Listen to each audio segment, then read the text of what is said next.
अब जो यानी कि जो सेकंड टॉपिक है उसमें हमें पहले में हमने वर्क पढ़ा, अब हम एनर्जी पढ़ेंगे। तो यहाँ पे मैं आपको दो टाइप की एनर्जी सिखाने वाला हूँ। एक जिसे हम कहते हैं पोटेंशियल एनर्जी और दूसरा जिसे हम कहते हैं काइनेटिक एनर्जी। ध्यान से समझिएगा और ध्यान से सुनिएगा क्योंकि सुनोगे तो ही समझोगे। तो सबसे पहले थोड़ी सी इंट्रोडक्शन दूंगा कि एनर्जी क्या होती है। बट सिंपल सी बात है, एनर्जी की कई फॉर्म है। आप जानते हो लाइट एक एनर्जी का फॉर्म है, heat is also a form of energy, okay. Electricity is also a form of energy. तो एनर्जी के कई रूप होते हैं। एनर्जी क्या होती है? Capacity to do work is called simply energy. Capacity to do work is called energy. कि अगर हमारे अंदर किसी काम को करने की या किसी भी चीज के अंदर कोई पर्टिकुलर चीज को परफॉर्म करने की एबिलिटी है तो हम कहते हैं कि यस उसके वो उसकी एनर्जी है।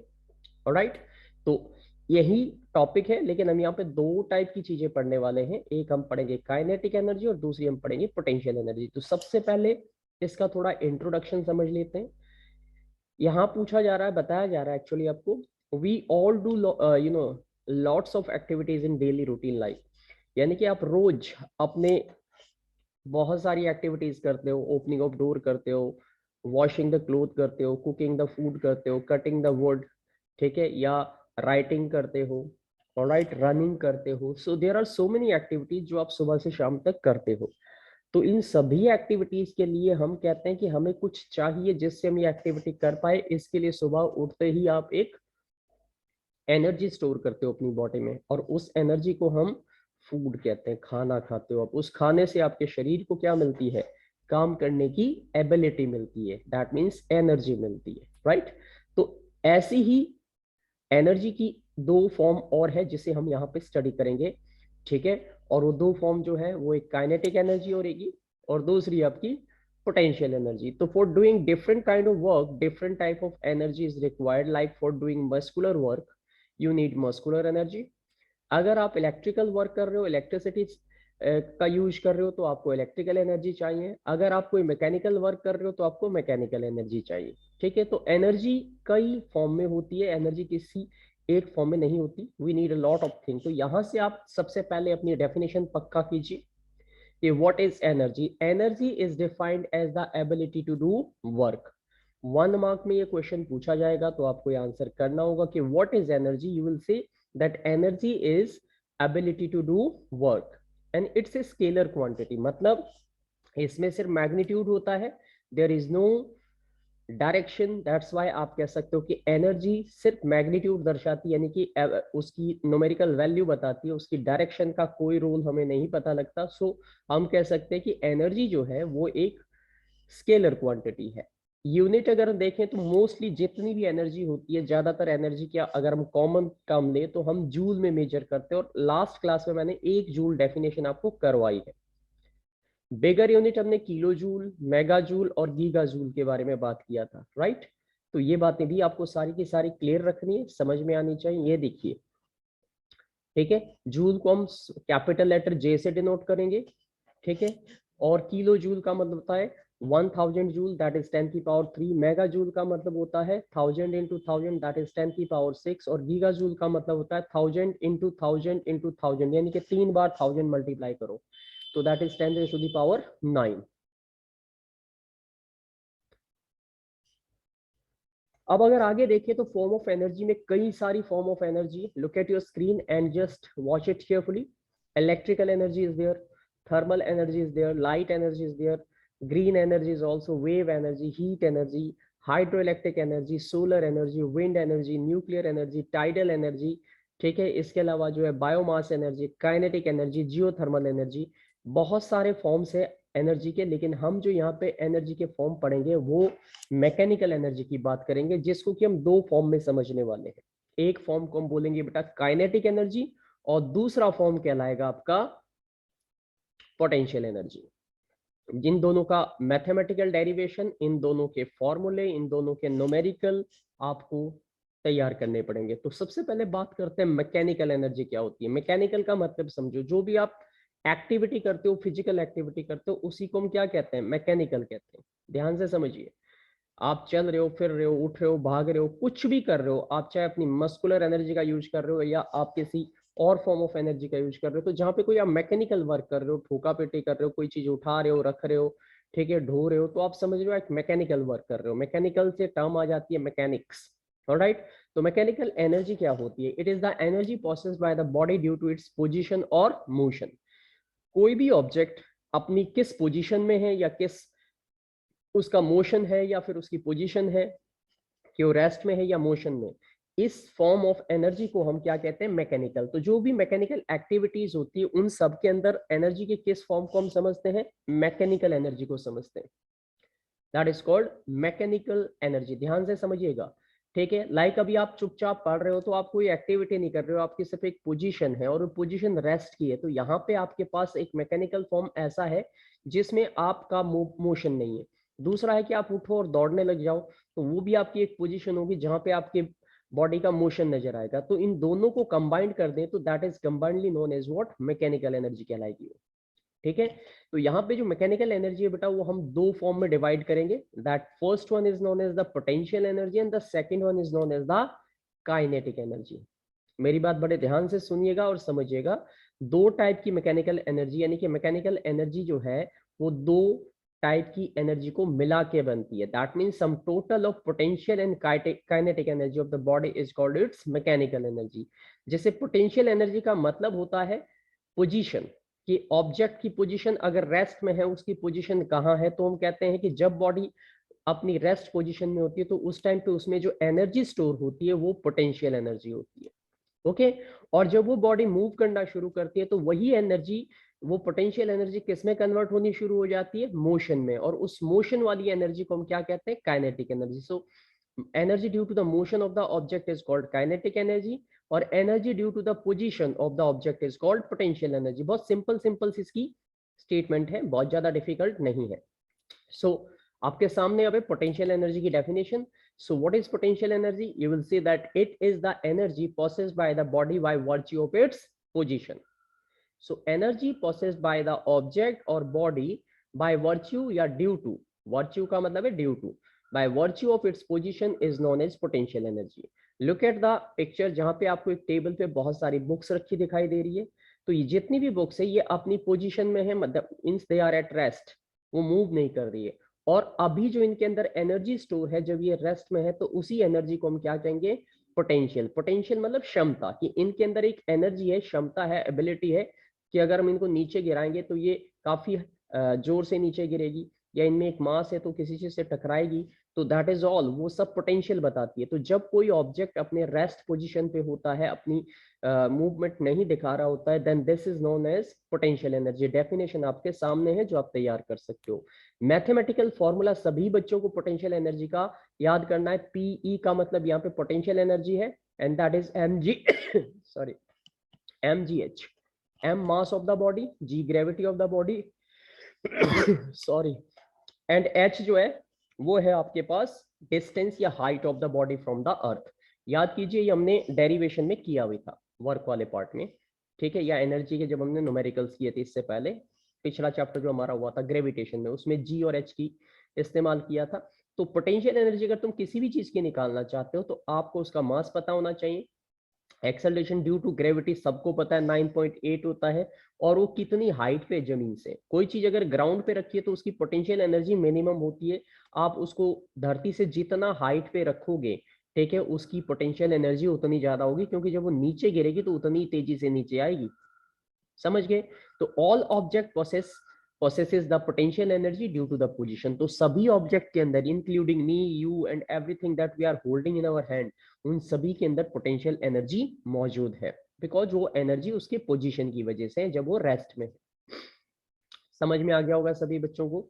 ठीक है, ज्यादा मुश्किल कुछ नहीं है, थोड़ा सा अकल और थोड़ी सी समझ अगर ध्यान से लगा दी तो you are just simply going to understand this chapter. It's not difficult one. Kinetic energy बेटा दूसरी, तो मैंने आपको बताया कि हम मैकेनिकल एनर्जी पढ़ रहे हैं। मैकेनिकल एनर्जी कितनी एनर्जी का कॉम्बिनेशन होता है? दो एनर्जी का होता है, जिसमें पोटेंशियल एनर्जी और काइनेटिक एनर्जी आती है। पोटेंशियल एनर्जी में हमें बॉडी के पोजीशन का पता लगता है और काइनेटिक एनर्जी में हमें बॉडी के मोशन का पता लगता है। और इन दोनों एनर्जी को जब हम किसी एक ऑब्जेक्ट में देखते हैं कि उसकी पोजीशन और उसके मोशन की कंडीशन क्या है, तो उसी से हमें मिलता है मैकेनिकल एनर्जी। ठीक है, इसीलिए हम कहते हैं कि sum total of kinetic and potential energy of the object is called its mechanical energy. तो फिलहाल हम काइनेटिक एनर्जी की बात करेंगे। तो look at the screen and try to understand what exactly I'm going to explain you. Kinetic energy means the energy possessed by the body by virtue मतलब due to, by virtue of its motion.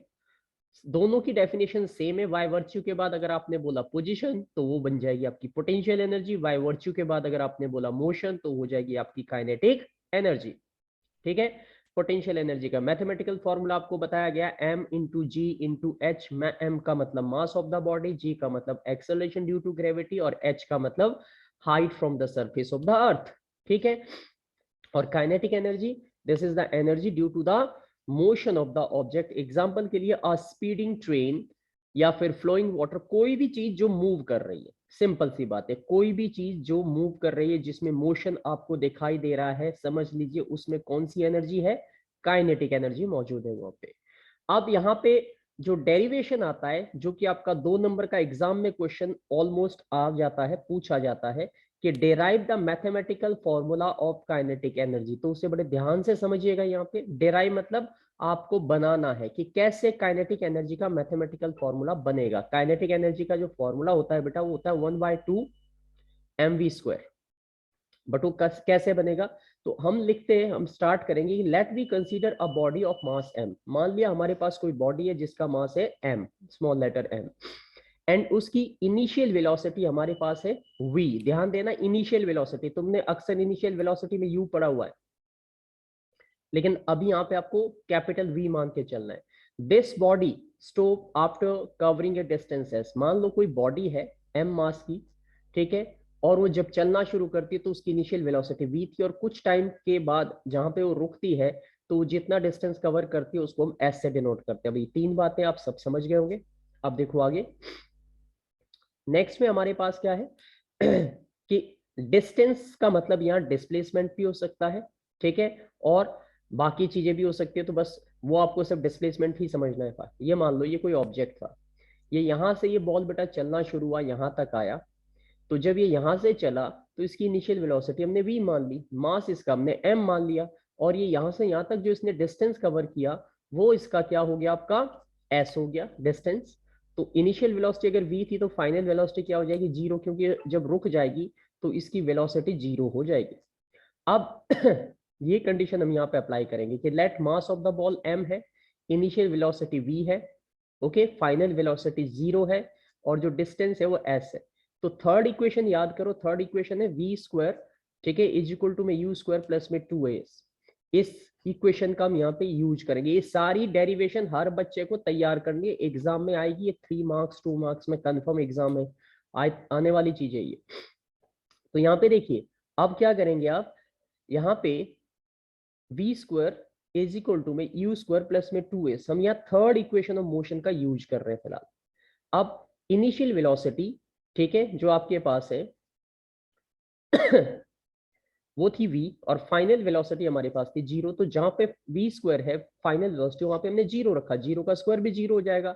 और जहां पे बेटा u है वहां पे initial velocity की जगह पे आप क्या रख देंगे? v रख देंगे, प्लस में 2 इंटू में a रखेंगे हम नेगेटिव। नेगेटिव क्यों रखेंगे? क्योंकि एक्सेलरेशन ड्यू टू ग्रेविटी हमेशा माइनस होती है, नीचे की तरफ एक्ट होती है, डाउनवर्ड, ठीक है। इनटू में s रख देंगे। तो ये फॉर्मूला आपका कुछ ऐसे हो जाएगा, 0 is equal to v² minus में 2as। अब इसी को हम क्या करेंगे? v² को अगर हम लेफ्ट की तरफ लेके आए ऐसे करके, और ये माइनस का 2as यहीं रखें, तो माइनस से माइनस दोनों तरफ कट जाएगा, ठीक है। अब a को मैं यहीं रख रहा हूं, ऑलराइट, a को अगर आप यहीं रखो तो ये पहली इक्वेशन बन जाएगी आपके पास। a आपने यहीं रखा बेटा, और 2as मल्टीप्लाई में था ये, तो दूसरी तरफ जाएगा तो ये अपॉन में चला जाएगा। यहां से आप फर्स्ट इक्वेशन बन जाएगी आपकी, जो आपको यूज करनी है। अब आप एक दूसरा फॉर्मूला यूज करेंगे जो कि हमने फोर्स के लिए सीखा था, that is mass into acceleration. ठीक है, ये सेकेंड लॉ का फॉर्मूला है, आपको याद होगा, सेकेंड लॉ ऑफ मोशन जो न्यूटन का था। ठीक है, उसके बाद अब यहाँ पे m की जगह तो m ही रखेंगे बेटा, और a की जगह पे हमने a की अभी अभी इक्वेशन बनाई है v स्क्वायर अपॉन में 2s, तो वो सब्स्टिट्यूट कर दोगे आप। अब अगर आप वो रखोगे तो आपको एक और इक्वेशन मिल जाएगी, that is f is equal to m into v square upon में 2s, ये सेकेंड इक्वेशन मिल जाएगी। अब हम यूज करेंगे, आप ध्यान से देखो, हमने यहाँ पे तीन अलग अलग चीजें यूज की। सबसे पहले हमने थर्ड इक्वेशन ऑफ मोशन का यूज किया, वहां पे जो वैल्यूज हमारे पास मास की, इनिशियल, फाइनल वेलोसिटी और डिस्प्लेसमेंट की रखी, उससे हमने ए की वैल्यू बनाई, एक इक्वेशन बनाई। फिर हमने फोर्स का फॉर्मूला यूज किया, सेकेंड लॉ ऑफ मोशन का, और उससे हमने ये ए की वैल्यू सब्स्टिट्यूट करके हमने एक फोर्स के लिए वैल्यू बना दी। अब हम यूज कर रहे हैं वर्क का फॉर्मूला जो हमने पिछली क्लास में किया था। वर्क इज इक्वल टू क्या होता है, फोर्स इंटू डिस्प्लेसमेंट। तो वर्क जो है वो एनर्जी का एक फॉर्म होता है। जहां पे एफ है बेटा, वहां पे एफ की वैल्यू रख देता हूं मैं एम इंटू में वी स्क्वायर अपॉन में 2s, जो अभी अभी सेकेंड इक्वेशन हमने बनाई थी। और एस को आप क्या करोगे, ऐसे का ऐसा लिख दो। ध्यान से देखिए, एस से एस कट जाता है और आपके पास क्या बचेगा, आपके पास बचेगा एम वी स्क्वायर अपॉन में 2, जिसमें से एम वी स्क्वायर को हम अलग लिख सकते हैं और 1/2 अलग लिख सकते हैं। तो वर्क इज इक्वल टू होगा हाफ एम वी स्क्वायर। और ये वर्क क्या है, ये वर्क हमारे पास यहाँ पे एनर्जी है। कौन सी एनर्जी, काइनेटिक एनर्जी। तो इस वर्क की जगह पे, डब्ल्यू की जगह पे आप क्या लिख सकते हो, के ई लिख सकते हो। और अल्टीमेटली ये आपका फाइनल मैथमेटिकल फॉर्मूला डेराइव हो जाता है सभी बच्चों के लिए। ध्यान से देख लो, ये सभी बच्चों को कम से कम 2 से 3 बार प्रैक्टिस करना है और ग्रुप पे भी सेंड करना है कि सर देखो हमने प्रैक्टिस किया और हमें आता है। बिकॉज ये 3 नंबर का डेरिवेशन आपके एग्जाम में कंफर्म मान के चलो आएगा, ये एग्जाम में। समझ गए, बाकी तुम्हारी समझ और अक्ल कि तुम यूज करते हो नहीं करते हो। तो ये था हमारे पास, ठीक है, derivation for the kinetic energy. अब आगे हमारे सवाल आता है कि what is kinetic energy of object. किसी भी ऑब्जेक्ट की काइनेटिक एनर्जी क्या होती है, तो आंसर में आप लिखोगे it is the energy processed by the object due to its motion. किसी भी ऑब्जेक्ट के अंदर उसके मोशन की वजह से, मान लो कोई बच्चा तुम में से भाग रहा है, तो तुम्हारे भागने की वजह से जो तुम्हारी स्पीड है वही तुम्हारी काइनेटिक एनर्जी है। अब यहाँ पे एक और क्वेश्चन देखते हैं। The kinetic energy of an object of mass m moving with a velocity of 5 meter per second is 25 joule. What will be its kinetic energy when its velocity is doubled? Kinetic energy हमें किसी object की जिसका मास m दे रखा है, initial velocity आपको दे रखी है 5 metre पर सेकेंड, और जो एनर्जी दे रखी है वो 25 जूल दे रखी है। तो ये पूछ रहा है कि कितनी काइनेटिक एनर्जी होगी उसी ऑब्जेक्ट की अगर उसकी वेलोसिटी को हम डबल कर दें। What will be the kinetic energy अगर इसी वेलोसिटी को हम 3 गुना कर दें। तो आपको कुछ नहीं करना है, जो v है उसको जितना बोल रहा है एक बार 2v कर देना, एक बार 3v कर देना, and you will calculate your mathematical formula. ये रहा, ये देखो, kinetic energy of first upon में काइनेटिक एनर्जी ऑफ सेकंड। तो पहले में आपके पास जो v थी वो 25 थी बेटा, दूसरे की v हमने x मान ली, तो 25 अपॉन x, ये आपके पास रेशो आ गई। और जब हम 3 टाइम्स करेंगे तो यहीं पे आप क्या करोगे, 3 से मल्टीप्लाई कर दोगे। तो ये कंडीशन कुछ इस तरीके से आएगी। ये न्यूमेरिकल्स है जो आपको अपने लेवल पे सीखने पड़ेंगे। ये भी न्यूमेरिकल है कि 40 किलो की कोई चीज है, उसको हाइट 5 मीटर की हाइट तक हम नहीं, तो मास हो गया 40 kg, एस डिस्टेंस हो गया 5 मीटर। तो आपको पोटेंशियल एनर्जी निकालनी, पोटेंशियल एनर्जी निकालने का फॉर्मूला क्या था आपका, mgh था। ठीक है, ये लगाया, मास आपके बॉडी का 40 है।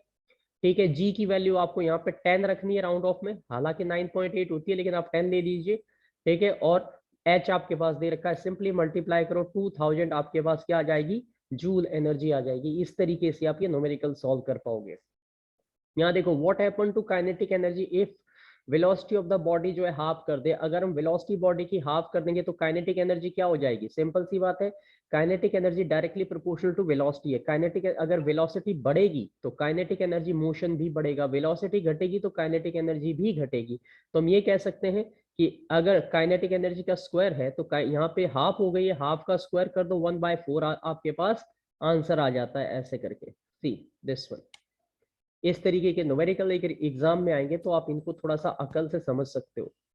अब लास्ट टॉपिक जो हमारे पास है वो law of conservation of energy कहा जाता है, यहाँ पे law of conservation of energy. ठीक है, तो ये law of conservation of energy क्या कहता है, तो ये कहता है कि energy can neither be created nor destroyed it can be converted from one form to another but total energy of the system remain constant। मेरी बात ध्यान से सुनिए, ये पूरा जो ब्रह्मांड बना है, पूरे का पूरा जो यूनिवर्स बना हुआ है, उस पूरे यूनिवर्स की अपनी एक फंडामेंटल प्रॉपर्टी है, और वो प्रॉपर्टी क्या है?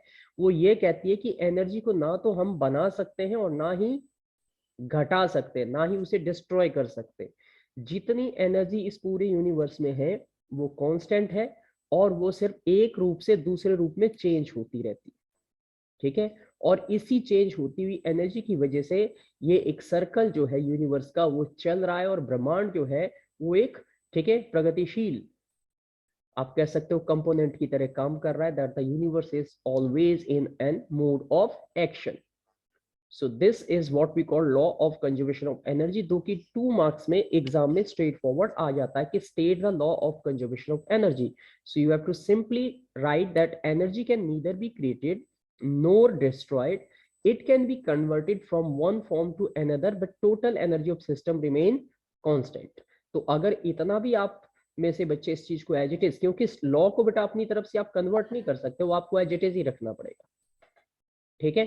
तो अब इसके बाद आगे का जो टॉपिक है वो मैं नेक्स्ट क्लास में करूंगा, बिकॉज हमारे पास अभी भी लगभग 20 मिनट के आसपास का टॉपिक बचा हुआ है जिसमें कुछ क्वेश्चंस भी होंगे। ऑलराइट, तो अभी मैं स्क्रीन शेयर हटा रहा हूँ आपका, एंड यू जस्ट कैन, अभी यहाँ पे मेरे ख्याल से 16 बच्चे अवेलेबल है, बाकी बच्चों का कोई अता पता नहीं है, उनके फोन करते हैं। तुम्हारे कांटेक्ट में अगर कोई हो जो क्लास नहीं लेता है तो उससे बोलना, ठीक है, कि सिलेबस खत्म हो चुका है, पेपर होने वाले हैं, ओके। और अगर आप लोगों को फर्क नहीं पड़ता तो बेटा कोई बात नहीं। ये मयंक, संगीता, सर कॉपी कब चेक होगी सर? कॉपी चेक होनी शुरू हो जाएगी आज या कल। आज तो दूसरी छोटी क्लासेस को बुलाया गया है, एक एक करके तुम्हारा इस वीक में आएगा नंबर, ठीक है। प्रैक्टिकल के लिए भी बुलाऊंगा, अपनी प्रैक्टिकल फाइल पूरी कर लो और काम भी पूरा कर लो। और ये मयंक, ये कहाँ था भाई इतने दिन बेटा, किधर थे?